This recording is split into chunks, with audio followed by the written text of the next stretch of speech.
자, 우리 비전 클래스 시간에는 두 명씩 이렇게 대화를 나눠야 되기 때문에 조금 붙어 앉든지 다가가든지 이렇게 해야 되겠습니다. 자, 오늘 옆에 분 한번 악수하겠습니다. 내 옆에 앉아주셔서 고맙습니다. 저 위쪽에도 계신데, 그렇죠? 자, 우리 지난 3주 동안에 우리가 어떤 이야기를 했는지 기억나시죠? 자, 우리 3주 동안에 했던 거 하나씩 돌아가면서 한번 같이 나누는 시간을 갖겠습니다. 우리 첫 시간에 했던 거 뭐가 생각나시냐고 기억나시는 대로 하나씩 얘기하시면 됩니다. 시작. 벌써 다 배웠어요? 자, 첫 시간에 뭐 배웠습니까? 자, 신앙생활인데 가장 중요한 건 관계다. 신앙의 목표도 당연히 관계가 되겠죠. 가장 큰 계명이 관계를 무슨 관계로? 사랑의 관계로. 관계는 두 가지 관계라고 했죠. 첫째는 하나님과의 관계가 사랑의 관계로, 두 번째는 이웃과의 관계가 사랑의 관계로. 그러므로 신앙생활을 오래 했다, 그리고 신앙생활하면서 사람이 점점 성숙해 간다, 그러면 뭐가 좋아져야 돼요? 관계가 좋아져야 돼요. 근데 만약에 신앙생활을 오래 했는데도 불구하고 관계가 안 좋아진다 그러면 따라하겠습니다. 초점이 틀렸다. 그러면 뭐냐면 본인은 신앙생활을 잘하는 것 같지만 하나님을 기쁘시게 하는 데는 늦는 거예요. 저는 여러분들이 관계 회복, 가장 큰 계명에 집중하는 주의 종들 되길 바랍니다. 자, 두 번째 시간에는 뭐에 대해서 배웠어요? 죄에 대해서 배웠어요. 이 모든 영광스러운 하나님과의 관계가 살아야 우리가 살고, 그리고 이웃과의 관계가 제대로 돼야 이 인류가 복을 받는데, 이 모든 관계를 그냥 단칼에 다 깨뜨려 버리는 게 있어요. 그게 뭐예요? 죄예요. 죄는 모든 걸 다 깨뜨려 버립니다. 죄는 세 가지로 설명을 드렸죠. 더 많이 설명할 수 있지만 성경에서 죄는 뭐가 죄다 하는 것은 세 가지 대표적인 구절이 있다고 했습니다. 첫 번째, 죄는 뭐예요? 불법이다. 불법은 다른 말로 무법. 그러니까 죄가 있다는 것은 결국 다 무법자가 돼서 누가 법이라는 거예요? 무법자는 법이 있어요, 없어요? 있어요. 누가 법이에요? 자기가 법이에요. 그러니까 죄가 들어와서는 그 다음부터는 하나님의 법이 아니고 하나님의 계명이 아니라 누가 법이에요? 자기가 법이에요. 또 죄는 뭐라고 그랬어요? 뭐가 죄예요? 선한 일을 행할 줄 알면서도 행하지 않는 거. 인생이 하나님께 달려있고 인생이 주님께 달려있고 주님이 주인이시다 하는 것을 알면서도 하지 않는 거, 이게 죄예요. 죄는 우리가 알고 있는 것을 순종하지 못하게 만든단 말이에요. 특별히 누가 주인이 돼서? 내가 주인이 돼서. 그러니까 내가 주인이 돼서 하는 모든 것, 물질도 마찬가지예요. 오늘 제가 말씀을 드렸지만은 우리가 예물을 드리는 것도 마찬가지예요. 하나님이 물질의 주인이시기 때문에 하나님이 나에게 주신 것에 감사해서 우리가 하나님 것입니다 하는 것을 신앙 고백으로 열의 하나를 드리는 거예요. 물론 다 드려야 되겠지만 그럼 우리는 뭐 먹고 살아요? 그러니까 우리는 열의 하나만 딱 드리고 하나님이 그거 하나로 인정하신다 이 말이죠. 그러니까 다 하나님 거지만 하나님께 하나 딱 드리고 나머지는 내 것처럼, 하나님 거지만 내 것처럼 쓸 수 있도록 하나님이 은혜를 주신 거예요. 그런데 죄가 들어오면 뭐냐면 이게 다 내 거다 이 말이에요. 내가 수고해서 얻었고 다 내가 해서 하나님께 감사할 줄 모르는 것, 또 내가 주인이 되는 것, 이것이 다 죄로부터 오는 거예요. 세 번째, 뭐가 죄예요? 믿음으로 행하지 않는 것이 다 죄죠.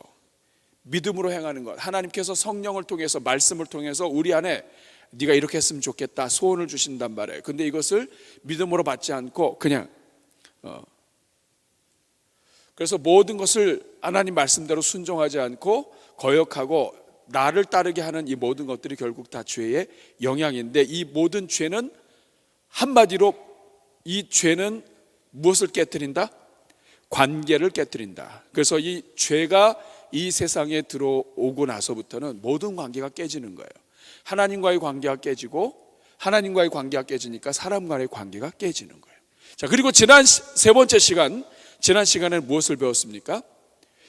이 죄로 인해서 깨어진 관계를 하나님께서 회복하시기 위해서 우리에게 주신 것, 그것이 바로 복음이에요.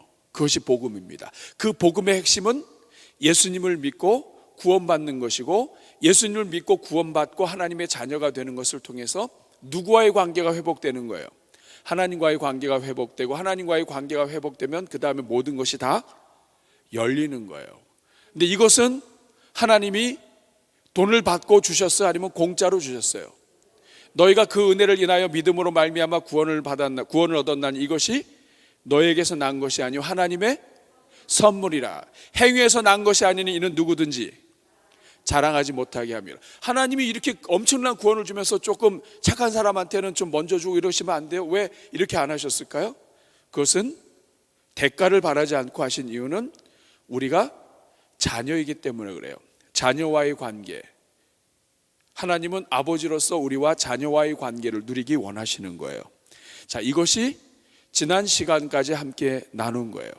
그렇다고 한다면 여러분, 이제 우리가 하나님의 자녀가 되었다면 이제부터 우리에게 나타나는 것이 무엇이냐면 성장이에요. 따라하겠습니다. 성장. 성장이 뭐예요? 잘하는 거. 여러분, 사람이 귀신이 막 움직여서 이 안에 귀신이 역사해도 사람이 변한다고요. 신들린 사람이 작두 위에서 타잖아요. 귀신 들려도 사람이 변해요.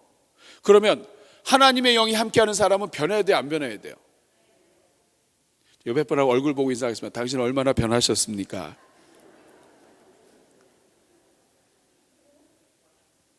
자, 변해야 돼요, 안 변해야 돼요? 변해야 돼요. 근데 왜 안 변해요? 뭐가 문제죠? 예수님이 잘못된 건가요? 복음이 잘못된 건가요? 자, 우리 옆에 분하고 같이 주보에 보면 오늘 1번 질문이 있습니다. 1번 질문이 뭐냐 하면, 당신은 예수님을 믿고 얼마나 변화가 되었습니까? 당신이 신앙생활을 시작한 후에 가장 많이 변화된 부분이 무엇인지 나누어 봅시다. 우리 옆에 분하고 같이 한번 나누겠습니다. 부부가 같이 앉았을 경우에는 피할 수가 없죠. 당신은 예수님을 믿고 얼마나 변화되었습니까? 당신이 신앙생활한 후에 가장 많이 변화된 부분이 무엇인지 나누어 봅시다. 한번 서로 얘기하는 시간을 갖겠습니다. 제가 3분 드리겠습니다. 시작.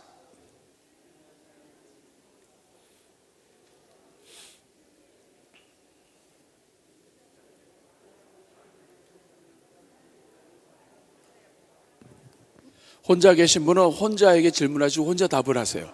네. 나는 얼마나 변했니? 그러면은 혼자서 대답을 하세요. 네.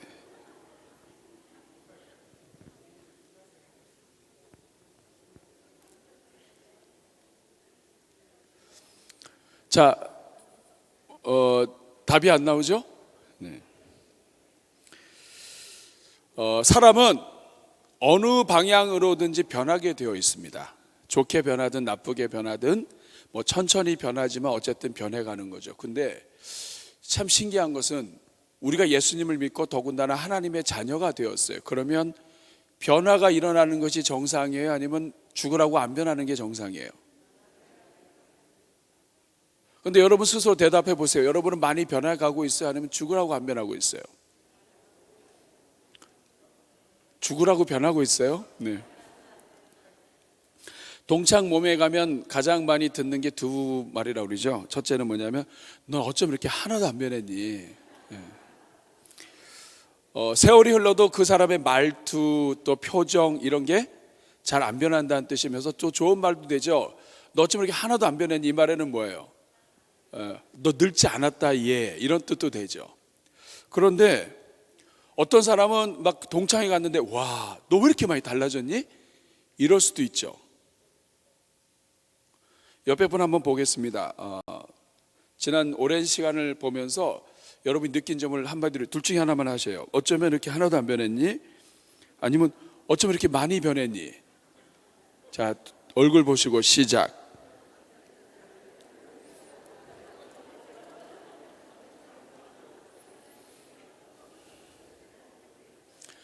저는 여러분들이 그리스도 안에서 이제부터 변하기 시작하기를 축복합니다. 먼저 드릴 말씀은 뭐냐면, 여러분, 변하는 게 쉬운 거 아니에요. 그런데 여러분이 볼 때는 아주 조금 변했지만 이거 엄청난 변화입니다. 예수님이 아니면 절대로 변하지 않을 사람들이 그만큼 변한 거, 이거 엄청난 하나님의 은혜예요. 그러니까 옆에 분한테 너 이렇게 안 변했냐가 아니라 인사하겠습니다. 엄청 많이 변하셨네요. 네, 엄청 많이 변하셨네요. 정말 많이 변하셨네요.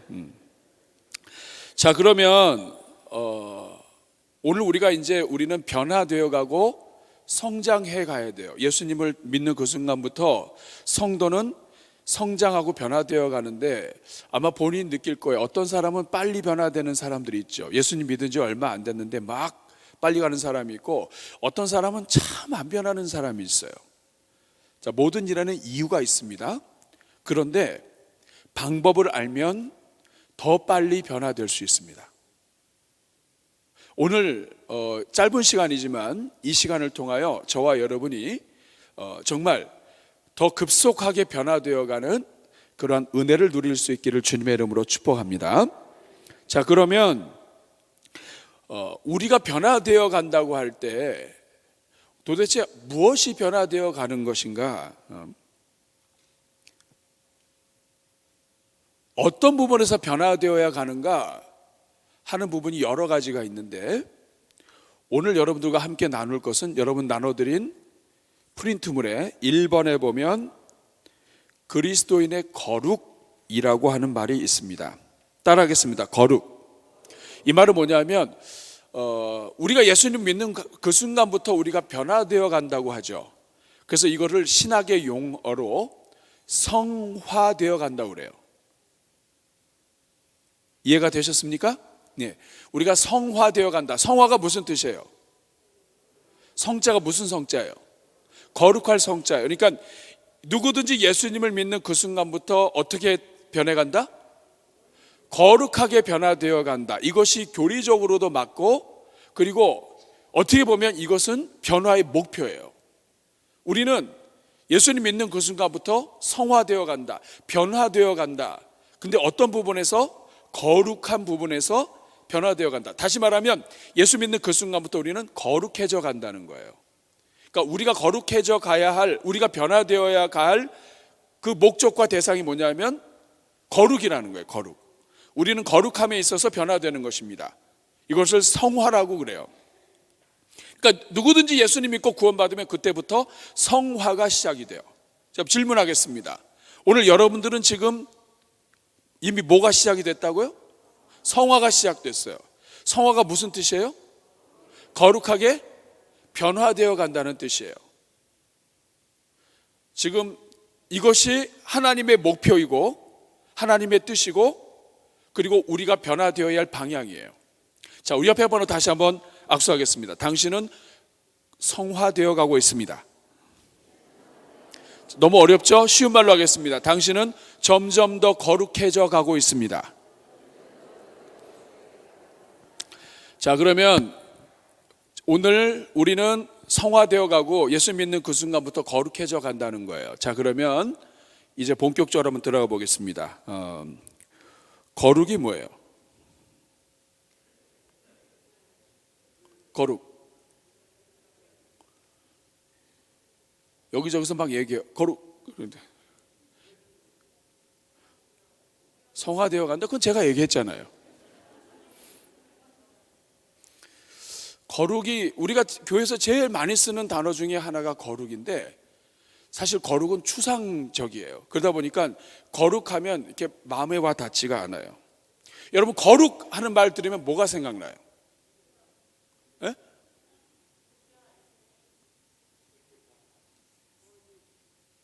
성경책을 들고 가슴에 끼고, 그 다음에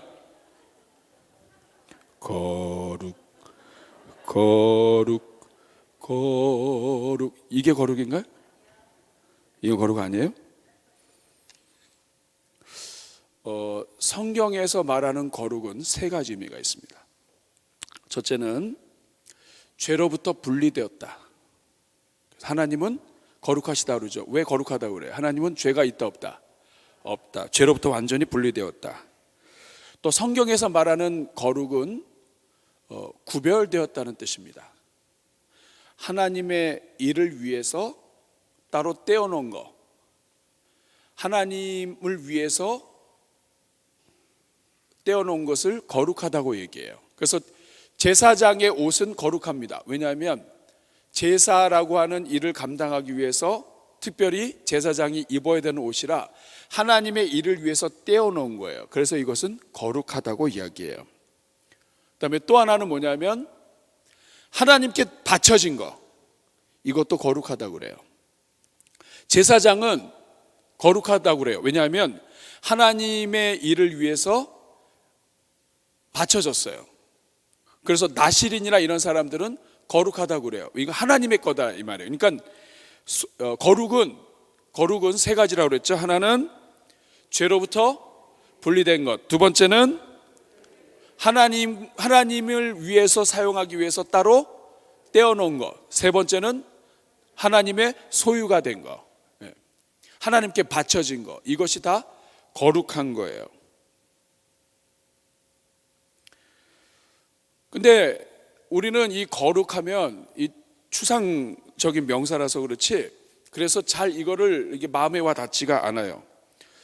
그래서 저는 어렸을 때 이 거룩이를 별로 안 좋아했어요. 그러니까 거룩하면 좀 이상하고 좀 너무 가식적인 것 같고 막 그랬어요. 근데 나중에 공부하다 보니까 성도의 목표가 거룩이더라고요. 우리는 성화되어 가고 점점 변화되어 가는데 변화되어 가는 최고점이 뭐냐면 성화예요. 거룩해져 가는 거예요. 자, 우리가 성경 구절 한번 읽어볼까요? 예. 자, 베드로전서 1장 15절 16절 같이 읽겠습니다. 시작.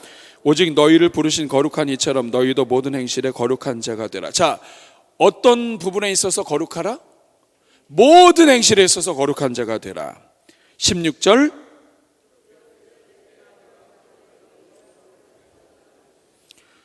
여기 보면 내가 거룩하니, 나는 누구예요? 하나님이죠. 하나님이 거룩하니 너희도 거룩할지어다. 여기서 나는 하나님이에요. 그러면 우리는 하나님이 거룩하기 때문에 거룩해야 된다는 거예요. 근데 성경에서 말씀드렸죠. 성경에서 하나님이 이렇게 해라 할 때는 하나님이 원래 그러신 분이고, 그리고 하나님이 이미 거룩하신 분이시고, 그리고 하나님께서 거룩한 분이시기 때문에 우리로 하여금 본받게 하시는 거죠. 그러니까 우리에게 거룩하라 할 때는 할 수 없는 걸 하는 것이 아니라 하나님이 이미 거룩하시고 우리가 거룩하도록 하나님이 이끄시고 인도하시기 때문에 우리가 거룩할 수 있다는 뜻이 돼요. 그런데 여러분, 하나님이 거룩하신 것처럼 거룩하다, 이게 이해가 되십니까? 하나님이 어떻게 하셨길래 하나님을 어떻게 본받죠? 하나님이 거룩하신 것처럼 너희도 거룩하라고 그랬어요. 그럼 우리는 어떻게 하는 게 거룩한 거예요? 하나님을 닮은 거예요? 어떻게 하는 게 하나님을 닮은 거예요? 지금 중요한 얘기를 하셨어요. 뭐냐면 하나님이 내가 거룩하니 너희도 거룩하라 그랬는데 이거 어려워요. 여러분, 하나님이 거룩하니 이거 어떻게 이거 흉내를 내요? 근데 하나님이 우리가 거룩한 삶을 살 수 있도록 하나님이 샘플로 주신 분이 계셔요. 그분이 누구예요? 예수님. 그러므로 우리가 거룩해져 간다 그러면 누구를 닮아가면 되겠어요? 예수님을 닮아가면 되는 거예요. 그러니까 내가 거룩하니 너희도 거룩해라. 우리는 거룩해져 가야 된다 할 때 그 표준, 기준, 모델 누구라고요? 그러니까 예수님만 닮아가면 되는 거예요. 근데 문제가 뭐냐면 우리가 생각하는 거룩과 예수님이 보여주시는 거룩이 너무 다르다는 거예요. 이게 문제입니다.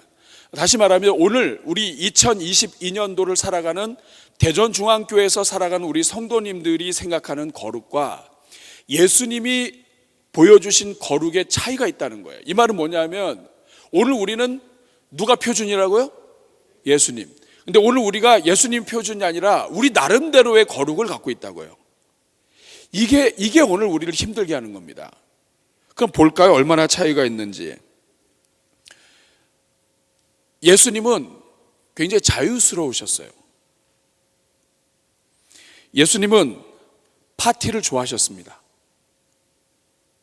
예수님은 많이 드셨어요. 지금 여러분, 우리가 누구를 닮아가야 된다고요?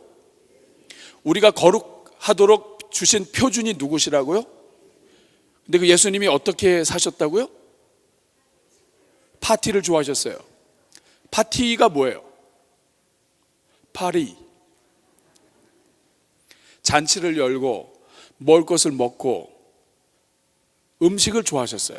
예수님이 있는 곳에 항상 먹을 게 있었어요. 그리고 예수님은 별명이 뭐냐면 죄인들의 친구예요. 그럼 예수님 곁에 누가 있었어요? 그럼 예수님 파티를 좋아하고 먹을 것도 좋아하는데 그 옆에 누가 있었다고요? 죄인. 여러분, 오늘날 우리가 이 땅에서 살면서 저분이 죄인들의 친구야. 그러면 거룩해요, 거룩하지 않아요? 친구들이 죄인들이고 세리들이고 창기들이고 이런 사람들이 친구예요. 여러분이 친한 친구들이 한 분은 술집에 나가고 한 분은 고리대금업하고 뭐 이렇게 한 사람들이 친구고 막 같이 모여서 밥 먹고 이러면 여러분 주변에 있는 사람들이 여러분들 거룩하게 볼 것 같아요? 아니면 이상하게 볼 것 같아요? 좀 이상하지 않아요, 여러분? 제가 지금 이렇게 공격적으로 말씀드리는 이유가 뭐냐면 지금 여러분이 생각하는 거룩과 예수님이 보여주신 거룩이 차이가 있다 이거예요. 그럼 도대체 우리가 생각하는 이 거룩은 어디서 온 거예요? 다시 정리할게요. 우리는 누구를 본받아야 돼요? 예수님 뭘 좋아하셨다고요? 파티에는 뭐가 있어요? 먹을 것이 많아요. 예수님의 별명은 뭐라고요? 죄인들의 친구. 그 여러분들의 친구가 술집에도 나가고 또 고리대금업도 하고 이런 여러 가지를 하는 친구들이 가득 모인 데서 먹고 마시는 거예요.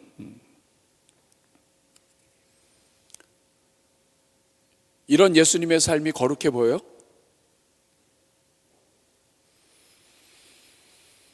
근데 이상하게요, 우리가 생각하는 거룩의 모습은 바리새인들하고 되게 비슷해요. 바리새인들 어떻게 살았죠? 자, 예수님이 오셨어요. 그래가지고 막 그 죄인들하고 친구 다니고 먹고 마시고 이렇게 다녀요. 거룩해 보여요? 거룩해 보이지 않아요?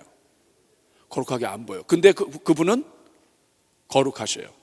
근데 그 당시에 바리새인들이 있었어요. 바리새인들은 술집 이런 데 가요, 안 가요? 안 가요. 친구들 중에 죄인들 있어요, 없어요? 바리새인들의 별명은 죄인들의 친구가 아니라 뭐 의인들의 친구나 이런 사람들의 친구예요. 바리새인들은 길 모퉁이에 서서 기도하기를 좋아했어요.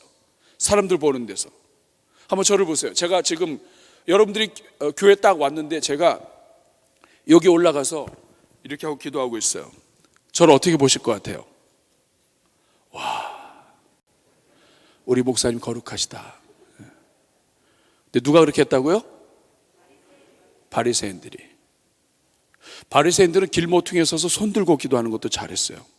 구제할 때도 사람들이 볼 때, 그리고 헌금할 때도 소리가 나야 되기 때문에 큰 돈을 넣습니다. 떨어지면서 쨍!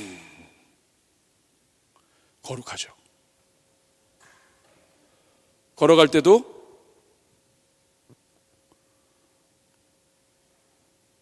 예수님 주변에는 다 어부들이 있어요. 딱 봐도 거룩하지 하나도 거룩하지 않아요. 근데 예수님의 모든 삶은 거룩이고요. 바리새인들은 모든 게 거룩해 보여요. 근데 예수님 볼 때는 하나도 거룩하지 않아요. 오늘 우리가 지금 이렇게 살고 있는 거 아니에요?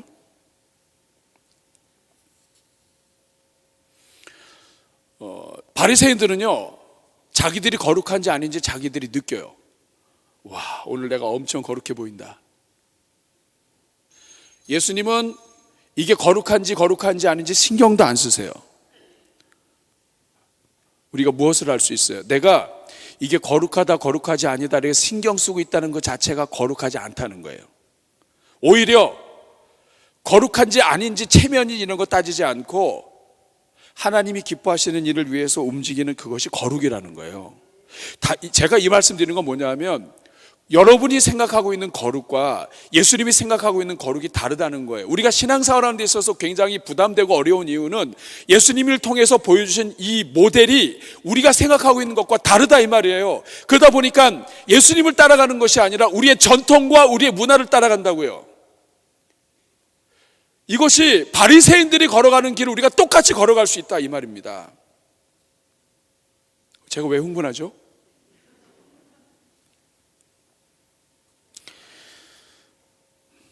예수님하고 바리새인들이 늘 싸웠던 게 뭐냐 하면 먹는 거예요. 먹는 거. 안식일에. 안식일에 특별히. 바리새인들은 제발 안식일에 하지 말아라 이거예요. 근데 예수님은 다 안식일에 해버리셨어요. 손 마른 사람 고치는 것도 귀신 들린 사람 고치는 것도 다 안식일에 하셨어요. 물론 다른 날에 더 많이 하셨지만 안식일이라고 피하지 않으셨어요. 근데 유대인들은 이거 거룩하지 않다는 거예요. 안식일에는 이렇게 하면 안 된다 이거예요. 예수님께서 물론 하나님께서 안식일을 거룩하게 지키라고 했습니다. 근데 그 거룩을 우리가 행동을 조심하고 우리가 우아하게 보이면서 하는 이런 것들을 거룩으로 생각한 거예요. 심지어는 안식일 날 800m 이상 가면 땀을 흘리기 때문에 계산해 본 거죠. 걸어가 봤어요. 한 500m 걸어갔더니 땀이 안 나요. 한 600m 걸어갔더니 땀이 안 나. 한 800m 가니까 땀이 나.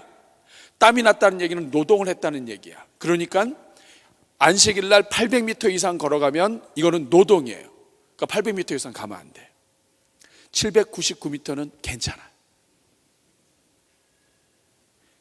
이 기준에 맞으면 거룩하고 이 기준에 안 맞으면 거룩하지 않은 거예요. 누가 만든 법이에요? 사람들이 만든 법이에요. 예수님은 안식일에 병든 사람을 고치는 것을 기뻐하셨어요. 근데 바리새인들은 안 된다 이거예요. 예수님이 그래서 말씀합니다. 너희들 참 웃긴다.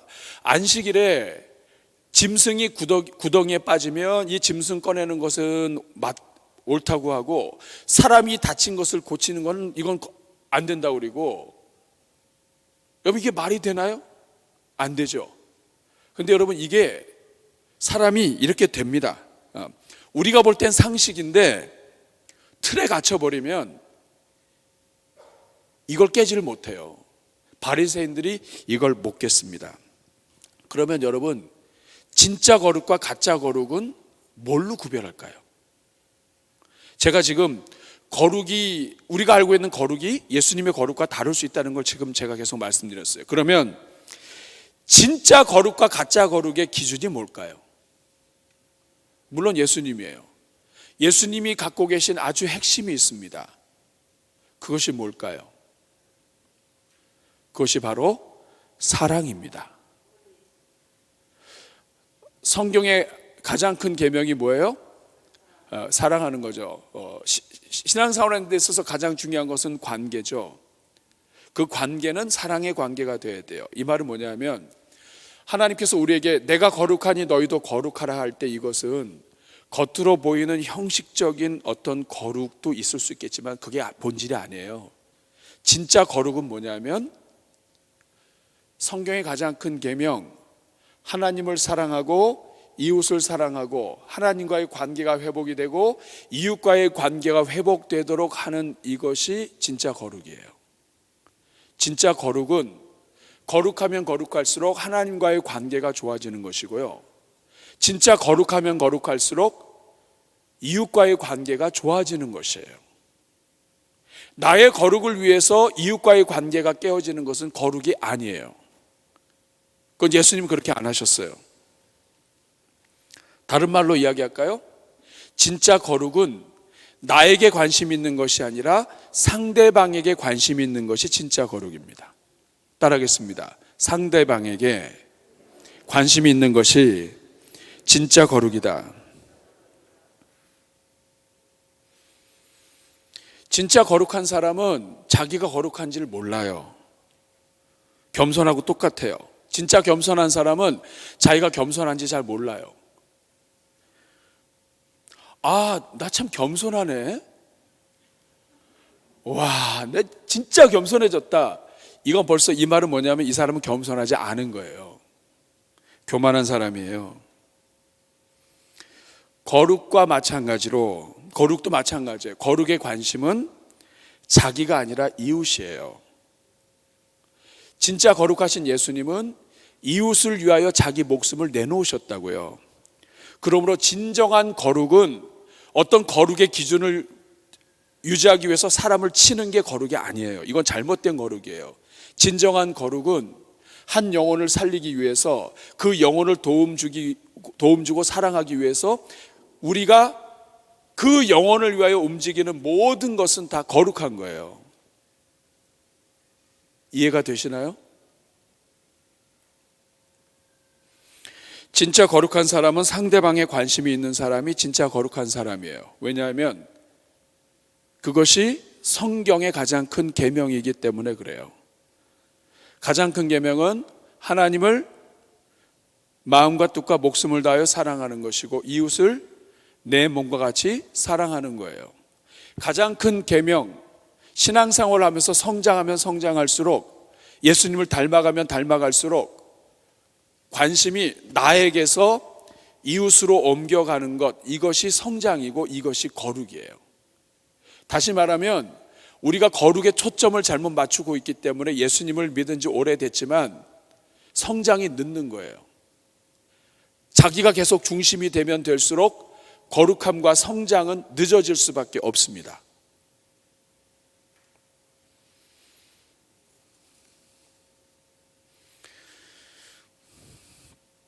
예수님의 거룩은 관계예요.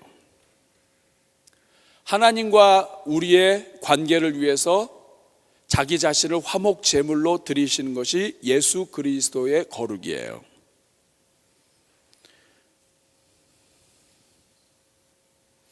(100% 나에게 관심이 있던 것을 이웃에게 관심을 돌리고 이웃이 하나님께로 가까이 가는 것, 이웃을 사랑하기 위한 것, 정말 이해할 수 없는 인간을 이해하기 위해서 노력하는 것, 이것이 거룩인 거예요.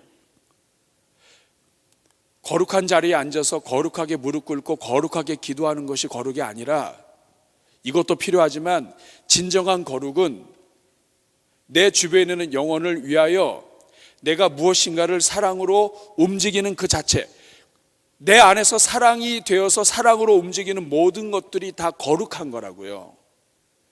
그것이 거룩의 동력이고 그것이 거룩입니다.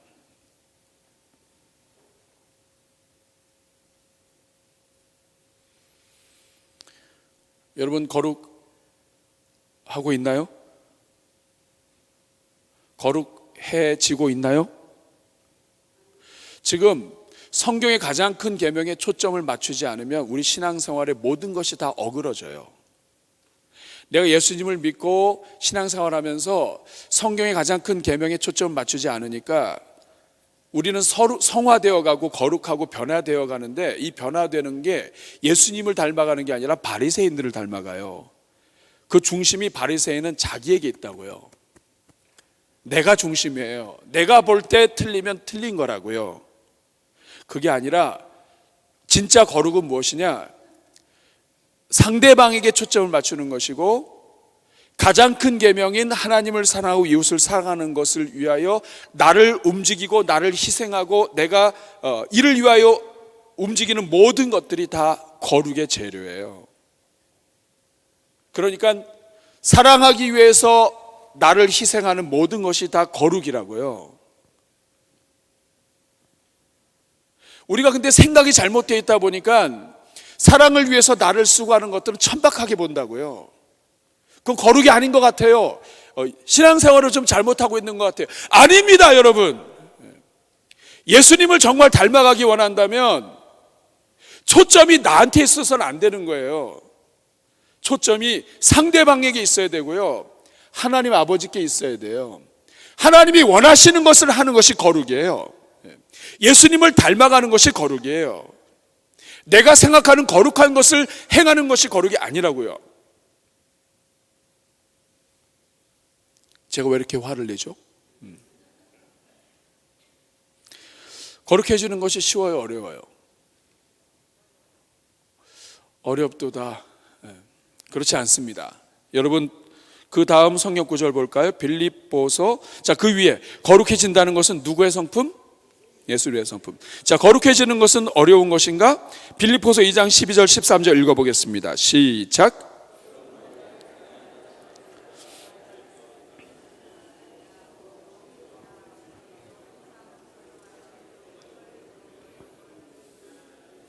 (13절) 행하시는 이는 하나님이시니 자기의 기쁘신 뜻을 위하여 너희에게 소원을 두고 행하게 하시나니.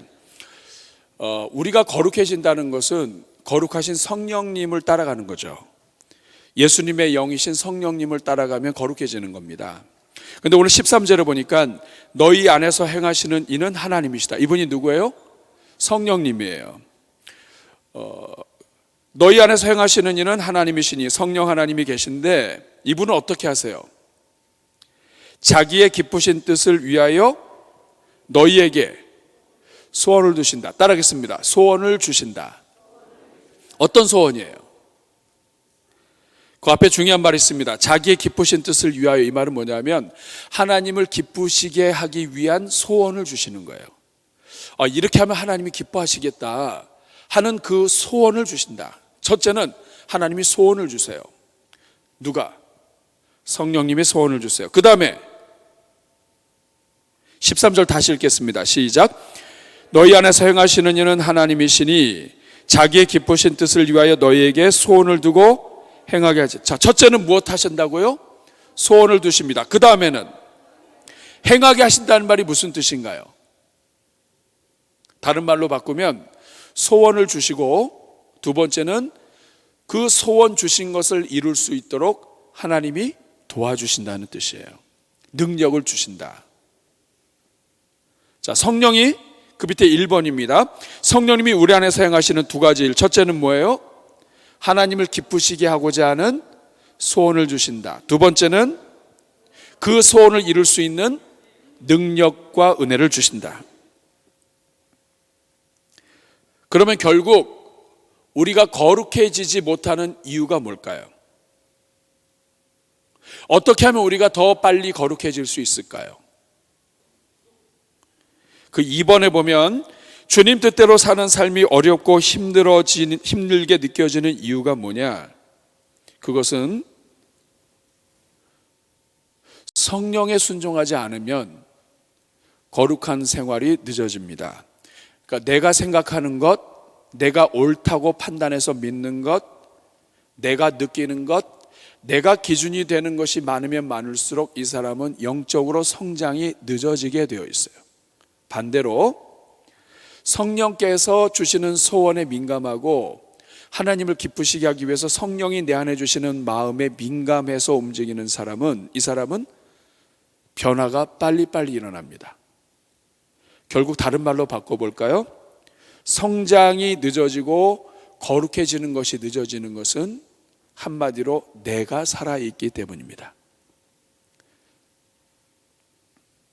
내가 죽어야 되는 거예요. 주님 뜻대로 사는 삶이 어렵고 힘들게 느껴지는 이유가 무엇이냐면 성령님을 따르지 않으면 힘들어요. 그런데 반대로 하나님께서 우리에게 소원을 주세요. 우리가 조금만 은혜 받으면 이게 가능합니다. 제가 남가주에서 사역할 때 성도님들의 꿈이 뭐냐면, 조금 운동 좋아하시는 분들의 꿈이 뭐냐면 골프장이 있는 그 마을에 이사 가는 거예요. 그 골프장 이렇게 했으면 그 마을 구석에 있는 요 집에 이사 가면 여기 이 집은 문 열면 골프장이에요. 그러니까 산책할 때도 물론 그러다가 공 맞고 다치신 분도 있습니다만 어쨌든 자연도 좋고, 그 다음에 더 간증을 들어보니까 그래요. 비가 오는 날이 최고래요. 왜냐하면 비도 잘 안 오지만 비가 오는 날에는 아무도 안 나오잖아요. 그렇지만 집 앞에 나와서 다 돌아도 아무도 없다는 거예요. 물론 비를 맞아야 되지만. 여러분, 자기가 좋아하는 걸 하면요, 사람들이 아무리 힘들고 어려운 것도 금방금방 합니다.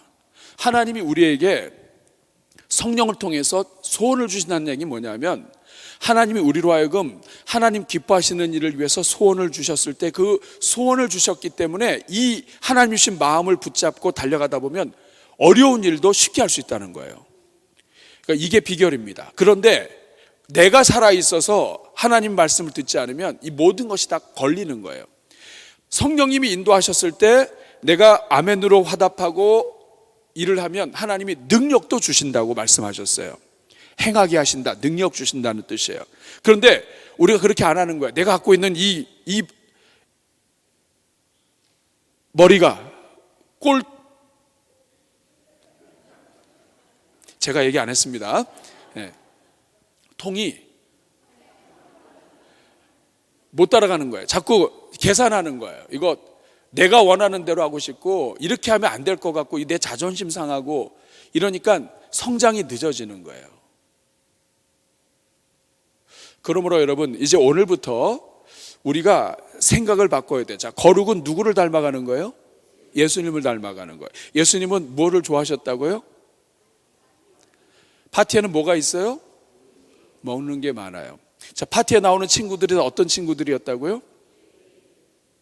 그러니까 여러분 그 겉만 보고 그 사람이 거룩한지 아닌지 알 수 있겠어요? 없겠어요? 바리새인들은 항상 거룩하게 다녔고 자기들끼리 다녔고 긴 옷 입고 모퉁이에 서서 기도했어요. 구제할 때는 남들 보는 데서 했다고요. 엄청 거룩하게 보였어요. 그러나 실제로는 예수님한테 뭐라고 욕을 먹었어요? 독사의 자식들아, 너희가 천국 문에 들어가서 문 앞에 앉아 있으면서 너도 안 들어가고 남들 못 들어가게 한다 그랬어요.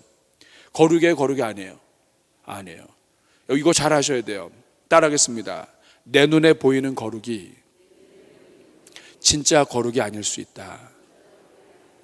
그럼 진짜 거룩은 기준이 뭐라고요? 예수님을 닮아가야 되는데 특별히 예수님의 성품 중에서 어떤 거예요? 사랑. 모든 것이 사랑의 기초가 돼야 되고 사랑은 다른 사람을 위한 거예요. 다시 말하면 진짜 거룩은 관계를 위해서 다른 영혼들을 위해서 나를 드리는 것이 거룩한 거예요. 진짜 거룩하신 예수님은 자기 자신을 죄인들을 위해서, 여러분 이게 말이 됩니까? 죄인들을 위해서 자기가 대신 매를 맞고 뺨을 맞고 이게 말이 되나요? 그런데 그게 거룩이라고요. 예수님처럼 다른 영혼들을 위해서 내가 뺨 맞고 내가 얻어맞고 침뱉음을 당하고 모욕을 당하지만 이것이 진정한 거룩이라고요. 이것이 성경이 말하는 예수님의 거룩이에요. 제가 좀 극단적인 예만 들어서 그렇죠. 더 멋있는 것도 있었지만 그러나 우리가 결국 거룩은 무엇이냐? 하나님과 인간의 이 관계 회복을 위해서 나를 드리는 것, 이 모든 것이 다 거룩이에요. 내가 거룩하게 걷고 이게 거룩이 아니라고요. 이건 인간이 만들어낸 거예요. 물론 우리가 하나님 앞에서 걸음을 조심하고 이런 것들도 구약 성경에 나옵니다. 그러나 이것은 하나님 앞에 조심하는 태도이지 이것이 그 사람의 기준이 되면 안 돼요.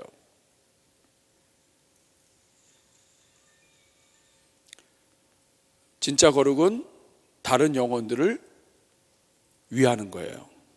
이것이 진짜 거룩이에요. 성경이 말하는 거룩입니다.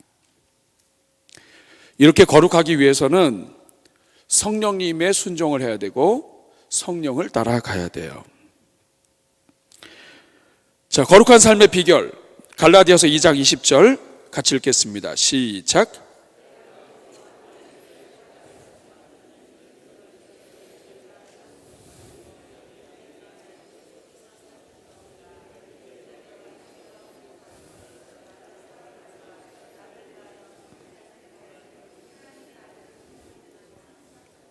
자, 여기 보면 내가 그리스도와 함께 십자가에 못 박혔나니 그런즉 이제는 내가 사는 것이 아니요 오직 내 안에 그리스도께서 사시는 것이라.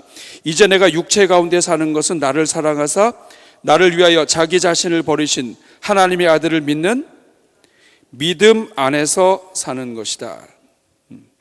믿음 안에서 사는 것이다. 믿는다고 하는 말은 의지한다는 거예요. 기댄다. 믿음 안에서 산다. 이것은 하나님을 의지하고 하나님을 기대서 산다 하는 거예요. 결국 거룩한 삶의 비결은 내가 죽은 거예요. 내가 안 죽으면 거룩이 안 돼요. 성령님을 따라갈 때 내가 죽는 거죠. 자, 요 정도 하고 그러면 그 다음 것을 보세요. 오늘은 요 다음 것까지 하면은 딱 맞을 것 같아요. 여기 지금 중요한 게 믿음 안에서 사는 것인데 이 믿음은 하나님을 의지하는 것입니다. 그런데 그러면 결국 우리는 이렇게 얘기할 수 있어요. 저를 보세요. 거룩한 사람은 예수님을 닮아가는 사람이고, 그리고 내가 중심이 아니라 그 중심축이 자꾸 이동을 해서 상대방을 위해서 살아가는 사람이 거룩한 삶을 살아가는 사람. 관계가 점점 좋아지는데 하나님의 백성으로서 내가 미운 사람도 있고 좋은 사람도 있지만 그 관계가 점점 좋아지는 데 있어서 나를 제물로 드리는 사람이, 이 사람이 점점 예수님을 닮아가고 거룩한 사람이에요. 자, 그러려면 자, 이런 사람들이 바로 믿음이 좋은 사람들이다 이 말이에요. 근데 여러분, 우리가 보통 믿음이 좋은 사람 하면 어떤 사람이 믿음이 좋은 사람이에요? 기도 많이 하고, 누가 얘기하셨어요? 맞았어요. 네, 기도 많이 하고, 또요, 예배 잘 참석하고, 전도는요?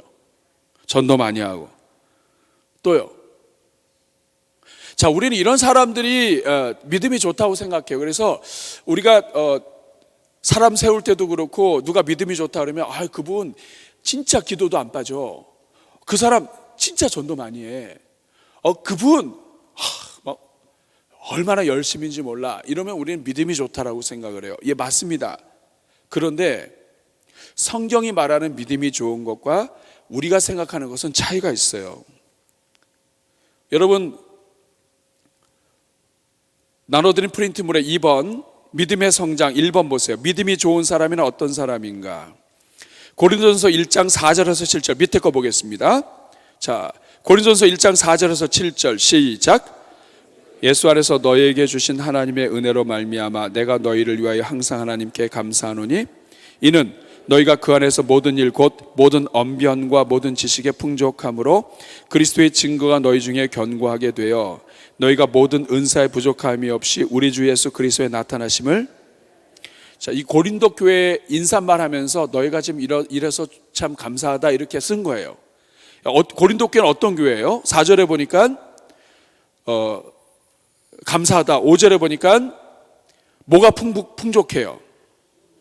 모든 언변이 풍족하다는 말이 무슨 뜻이에요? 참 말을 잘해요. 예. 특별히 그 은혜로운 말도 잘하겠죠. 그 다음에 모든 지식에 풍족하다는 말이 무슨 뜻이에요? 아는 게 많아요. 특별히 어떤 거예요? 성경적인 지식이나 이런 것들이 많겠죠. 교리적인 부분에서. 그 다음에 6절에 보니까 그리스도의 증거가 너희 중에, 자, 증거가 견고하다는 말이 무슨 뜻이에요? 복음이 분명하고 복음을 잘 이해했고 영혼 구원을 위한 증거도 잘할 수 있는, 전도도 잘할 수 있는 준비가 되어 있다. 7절 모든 은사에 부족함이 없다. 그 다음에 우리 주 예수 그리스도의 나타나심을 기다림이라. 이건 뭐예요? 예수님의 재림을 기다리는 종말 신앙으로 가득 차 있다. 자, 그러면 여러분 고린도전서 1장 4절에서 7절을 보면 고린도 교회는 성숙한 교회 아니에요. 믿음이 좋은 교회 아니에요. 믿음 좋은 교회죠. 우리는 그렇게 생각한다고요. 그런데 이 교회를 향해서 사도 바울이 그 위쪽에 보세요. 고린도전서 3장 1절에서 3절 고린도 교회 성도들에 대해서 정확하게 진단을 하고 있습니다. 같이 읽겠습니다. 시작. 형제들아, 내가 신령한 자들을 대함과 같이 너희에게 말할 수 없어서 육신에 속한 자 곧 그리스도 안에서 너희 어린 아이들을 대함과 같이. 자, 이들은 믿음이 좋다고 분명히 믿음이 좋은 사람들인 것처럼 표현했는데 우리가 알고 있는 내용들이 믿음 좋은 게 아니라는 거예요. 이 사람들 지금 뭐예요? 육신에 속한 자다. 곧 그리스도 안에서 어린 아이들이다 이 말이에요. 저를 보세요. 육신에 속하고 그리스도 안에서 어린 아이면 이 사람들은 믿음이 좋아요, 안 좋아요? 안 좋은 거예요. 왜 안 좋죠? 2절 같이 읽겠습니다. 시작. 내가 너희를 젖으로 먹이고 밥으로 아니하였노니 이는 너희가 감당하지 못하였음이거니와. 지금 고린도 교회는 인사말을 하면서는 막 칭찬을 했지만 실질적으로는 어린아이예요.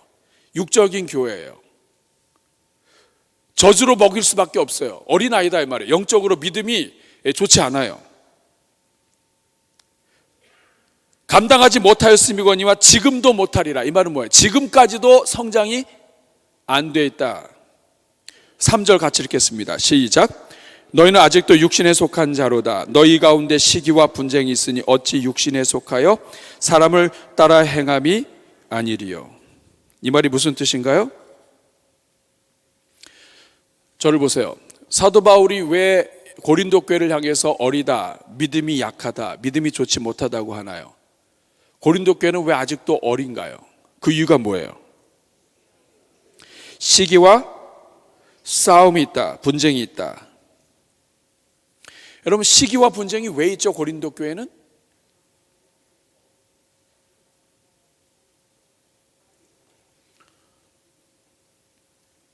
자기가 살아있어서 그래요.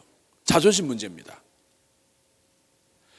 방언 때문에도 싸우고요, 은사 때문에도 싸우고요, 나는 이파다 나는 저파다 서로 나눠지는 거 다 믿음이 약한 거예요. 여러분, 오늘 이 자리를 비롯해서 이거 여러분 확실하게 아셔야 돼요. 믿음이 좋으냐 안 좋으냐는 내가 얼마나 기도하느냐, 내가 얼마나 전도하느냐, 이것도 기준이 될 수 있지만 이거 안 되는 거예요. 이거 우리가 볼 때 믿음이 좋은 것과 아닌 것은 여러분이 잘 아셔야 돼요. 우리가 볼 때는 믿음이 좋아 보이는데 아니다 이거예요. 사도 바울은 너희가 언변도 좋고 지혜도 많고 하지만 아니다 이거예요. 아니다. 진짜 믿음이 좋으냐 안 좋으냐의 기준이 뭐냐?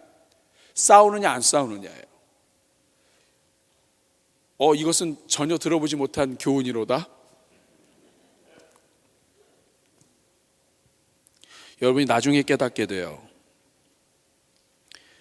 왜 싸우는 이유가 있기 때문에 그래요. 싸우는 이유가 뭐냐면 거의 대부분이 에고, 자존심 문제예요.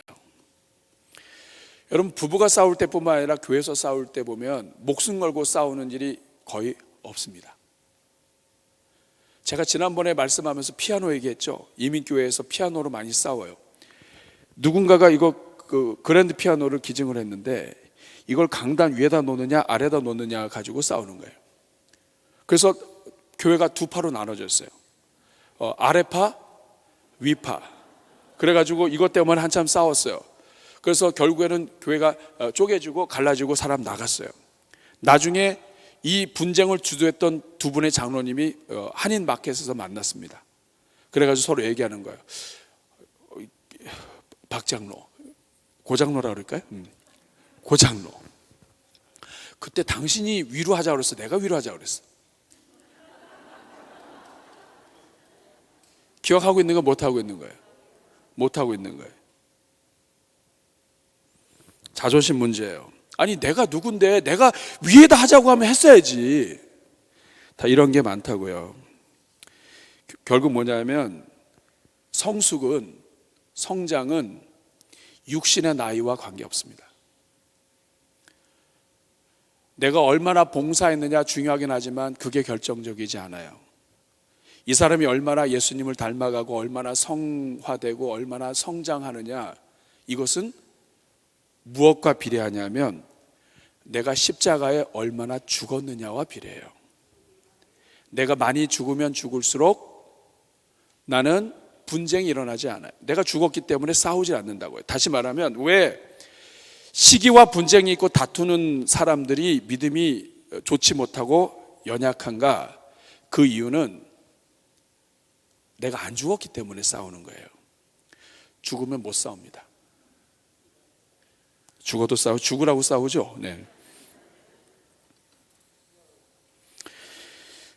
그러면 어떻게 정말 믿음이 좋은 사람이 될 수 있는가? 그것이 오른쪽 페이지에 빌립보서 2장 5절 11절 오늘 본문 말씀입니다. 같이 읽겠습니다. 시작. 너희 안에 이 마음을 품으라. 곧 그리스도 예수의 마음이니 그는 근본 하나님의 본체시나 하나님과 동등됨을 취할 것으로 여기지 아니하시고 오히려 자기를 비워 종의 형체를 가지사 사람들과 같이 되셨고 사람의 모양으로 나타나사 자기를 낮추시고 죽기까지 복종하셨으니 곧 십자가에 죽으심이라. 됐습니다. 여기 보면 하나님이 정말 믿음 좋은 사람이 되려면 결국에는 누구를 닮아야 되냐면 예수님을 닮아야 되는데 예수님은 어떤 분이시길래 예수님의 어떤 부분을 닮아야 되느냐? 5절에 보니까 이 마음을 품어라 예수님의 마음인데 6절부터는 예수님이 7번 낮아지는 것이 나옵니다. 그는 근본 하나님의 본체셨는데 하나님과 동등됨을 취할 것으로 여기지 않으시고 7절에 자기를 비워 그 다음에 종의 형체를 가지셔서 그 다음에 사람들과 같이 되셨고 그 다음에 사람의 모양으로 나타나사 그 다음에 자기를 낮추시고 어떻게 하셨어요? 죽기까지 복종하셨는데 죽어도 어디서 죽으셨어요? 이걸 계산해 보면 7번 비하라고 합니다. 예수님은 7번 죽고 낮아질 정도로 예수님은 순종하셨다. 다시 말하면 그 밑에 보세요. 우리가 하나님을 생각할 때 사랑이 떠오른다면 예수님을 생각할 때 무엇이 떠오른다? 순종이 떠오른다. 결국 한마디로 이야기하면 우리가 예수님처럼 닮아가고 거룩하고 성장해 가기 원한다면 우리가 선택할 수 있는 가장 성장에 빠른 지름길은 순종이라는 뜻이에요. 순종하고 또 순종하고 순종하면 다툴 일이 없습니다.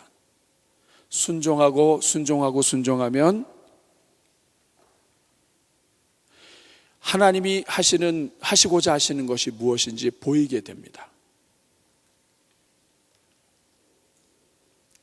오늘 말씀을 맺을게요.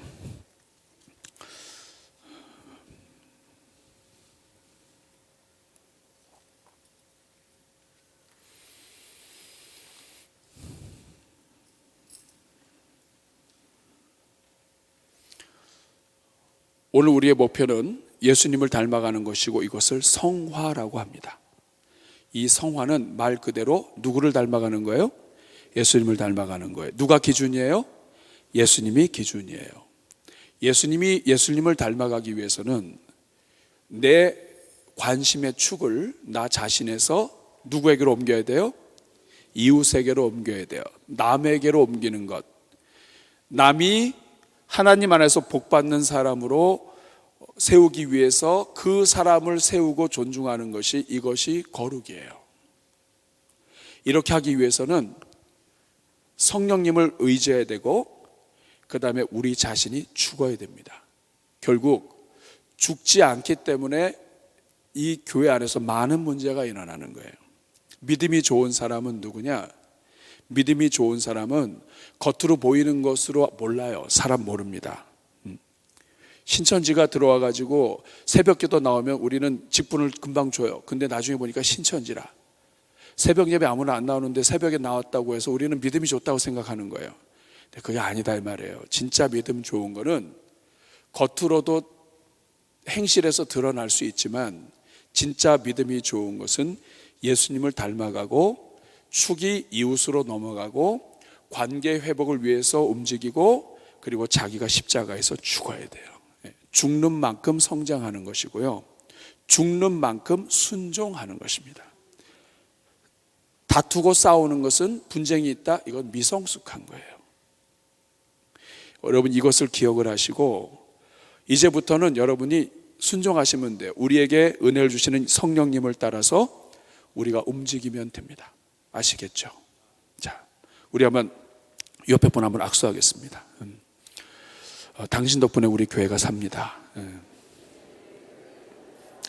자, 한 번 더 인사하겠습니다. 가만히 보니 당신 예수님을 닮으셨네요.